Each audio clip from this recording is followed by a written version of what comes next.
তৃণমূল কংগ্রেসের প্রতিষ্ঠা দিবস উপলক্ষে বাসাপাড়া আয়োজিত মিলন মেলার মাঠ পরিদর্শন করলেন জেলা পরিষদের সভাধিপতি কাজল শেখ সহ অন্যান্যরা।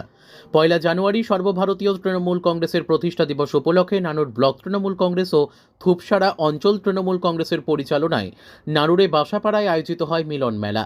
শনিবার দুপুরে তারই প্রস্তুতি পর্ব ও মিলন মেলার মাঠ পরিদর্শন করেন বীরভূম জেলা পরিষদের সভাধিপতি ফয়জুল হক ওরফে কাজল শেখ, বিধায়ক বিধানচন্দ্র মাঝি, নানুর ব্লক তৃণমূল কংগ্রেসের সভাপতি সুব্রত ভট্টাচার্য, নানুর ব্লক তৃণমূল কংগ্রেসের যুব সভাপতি হুমায়ুন শেখ সহ অন্যান্যরা।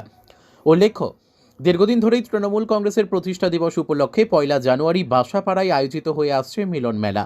তবে এখন সেই মিলন মেলার জায়গা পরিবর্তন করে বাসাপাড়া থেকে বোলপুর যাওয়ার রাস্তার পাশেই একটি মাঠে আয়োজিত হয়।